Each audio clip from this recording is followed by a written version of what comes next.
The Economic and Financial Crimes Commission has declared the former Minister of State, Petroleum Resources, and former Governor of Bayelsa State, Timipre Sylva, wanted. You know, when people are predicting it now, a lot of people are thinking it was a rumor because, like, people like the mainstream media did not carry down news. But it's now seeming that the news that was put out at that time is now legit and real. The question is, why is it that somebody like Timipre Sylva, who has it all at his beck and call, at least he's not looking for what to eat or what to drive or where to live or any fund at his level, will now be taken off troubling the government? You should know it's in the common balance that power is like drunkenness. Anytime you have it excess, you look for more. So, wealth is different from power. Money is different from power. While you have money and you have wealth, there are doors you cannot open with it. But with power, you get both the wealth and the money, and you have everything. So, the quest for power can drive a man to be unreasonable as much as Timipre Sylva has become. You know, in a situation like this, although as I speak with you, the government has a decoy outside of the COUP matter still. He is being declared for 14,000. No, is it it's $14,000 or thereabout?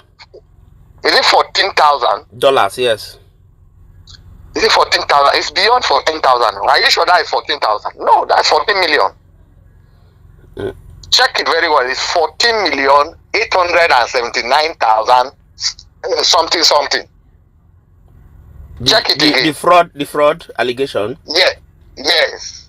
So it means that this declaration is not even related to the coup. Is the fraud, or is it that they want to use that as? No. The government is not interested in blowing that bourgeois out yet because it has a rippling effect on the economy. So they are still hiding under other guys to pursue these guys. Okay. All of them, of course, are involved in the desire to topple the government, but they don't want to name the dog before they kill it.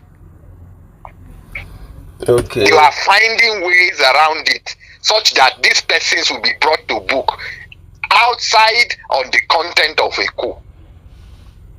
Okay. Yes. Because that in itself can also weaken investors and the position of the government. Confidence. Yes. Okay. Even the military persons that are involved will be court-martialed based on not coup this time. It will be on certain standards of military discipline. They will not call the name, but all of them will pay the price. So we are talking about international relations, international diplomacy. Yes, diplomacy. So where is the position of the people believing in the government when they come out and say it in? Because as it is now, the people that have lost confidence in the government. You see, sorry to say this, when you go back in retrospect to times when Nigeria used to be a country, Fela had the effrontery to be able to confront government and talk to them head on. And he told us then that we were only demonstrating creeds, that we don't have democracy.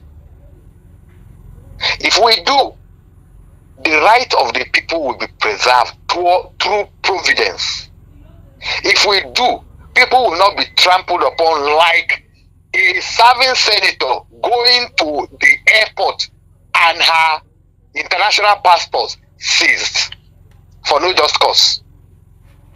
If we have a democracy, then we will not have people in broad daylight murdered and a government has no voice at it. So, yes,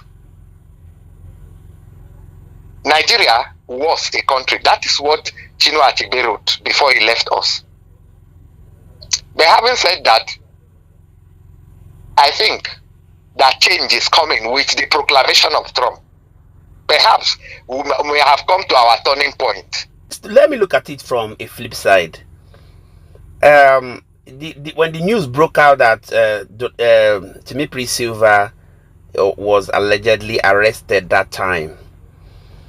No, he wasn't arrested. He escaped. Okay. He is, you know, this country, we are so corrupt to the point that even information management is an issue. The government had already designed ways and means to pick him. But you know, within the same government, they have people who have their allegiances outside the interest of the government. Yes. So they had already leaked the information to him. And he fled. He had not been in this country for over a month now, getting to 2 months. Okay, so what position does he currently occupy? Does he occupy any current position now? Because a lot of people are, yes. You know, he served under the previous government. He didn't serve under this government. Yes, he didn't serve under this government. And you know, within the party, the APC, there are blocks that are already antagonistic with each other. Yeah, cartels. Yes, within the APC block. So he falls into the block that has been obliterated completely. That is, he's been erased from the corridor of power. Yeah. And for a typical Nigerian politician, they don't want to be outside of the purview of power. And so instead of him to find his way into the good books, he wants to topple the government. And in Nigeria, we are not like Burkina Faso. Nigeria is too big for you to plan a coup and you think it will succeed in this generation, when the military themselves are already politicized. This is not 1976, where military was highly professional. Yeah. No. Here, military is already in politics. And these guys sell information for money. Sure. It's a value now. You exchange it for something. To get loyalty and all, just to be in different and get promotion cartels. too. And get promotion. So there was this other school of thought that people were saying that it's not just this Timipre Sylva, that even Malami, the likes of Malami, Rufai, they are all allegedly aligned to this coup plan, but it's just that for now their names have not been mentioned. Well, you see,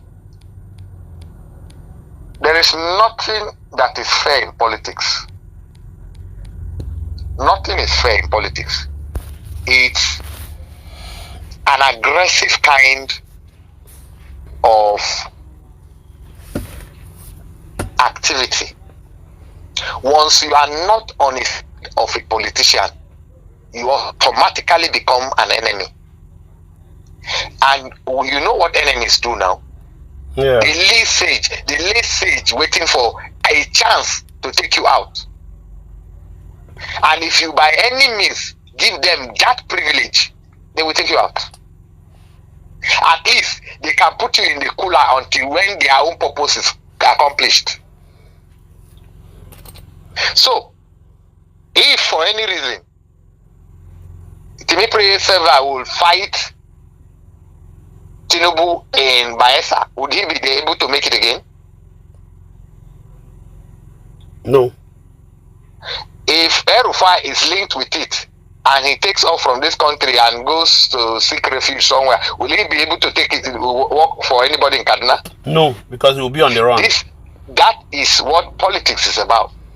But now there's another school of thought. Some other analysts were just being the devil's advocate. Some of them say there are possibilities that even the coup or this allegation itself is a mirage, that it could be a formation just as a weapon to chastise politicians who they believe are antagonistic to them. That's the government of the day. I don't believe in that school of thought.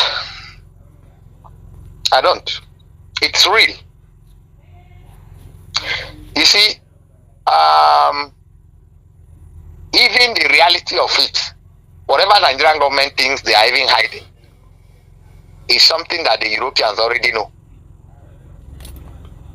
See, these meetings were not even held in these countries. The meetings of the coup were not even held in this country at all. They were held outside the shores of this country. The implementation was to be done in concerted efforts. But unfortunately, Nigeria is such a country that is so polarized. Polarized. That's the adjective. Very polarized.